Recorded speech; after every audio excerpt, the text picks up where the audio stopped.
یہی 3 سوال قبر میں بھی پوچھے جائیں گے۔ ان مبارک کلمات کو روزانہ صبح اور شام اپنے معمولات میں شامل کریں۔ اللہ تعالیٰ کے رب ہونے، اسلام کے دین ہونے اور حضرت محمد مصطفیٰ صلی اللہ علیہ وآلہ وسلم کے رسول۔ بسم اللہ الرحمن الرحیم۔ آج کی حدیث مبارک، مختصر کلمات اور ڈھیروں برکات۔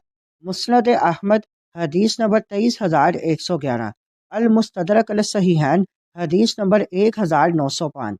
سیدنا رسول اللہ صلی اللہ علیہ وآلہ وسلم کے ایک خادم نے یہ ارشاد نبوی بیان کیا، جو مسلمان صبح اور شام 3 بار سچے عقیدے کے ساتھ یہ کلمات پڑھے، اللہ تعالیٰ کے ذمہ کرم پر ہے کہ اسے روز قیامت راضی کر دے۔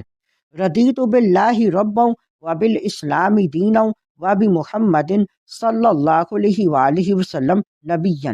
اللہ تعالیٰ کے رب ہونے، اسلام کے دین ہونے اور حضرت محمد مصطفیٰ صلی اللہ علیہ وآلہ وسلم کے رسول ہونے پر میں راضی ہوں۔ یہ چند الفاظ زبان سے ادا کرنے میں نہایت آسان ہیں، مگر معنی میں پورا دن سموئے ہوئے ہیں۔ جو شخص صبح اور شام 3 بار دل کے یقین کے ساتھ یہ کلمات پڑھتا ہے، وہ دراصل اعلان کرتا ہے کہ میرا رب صرف اللہ ہے، میرا دین صرف اسلام ہے اور میرے نبی حضرت محمد صلی اللہ علیہ وآلہ وسلم ہے۔ یہ کلمات ایمان کی تجدید ہیں۔ ان میں تقدیر الہی پر رضا اور ہر باطل راستے سے بیزاری شامل ہے۔ حدیث کے مطابق اللہ تعالیٰ ایسے بندے کو قیامت کے دن راضی فرما دے گا۔ یہ کتنی بڑی بشارت ہے۔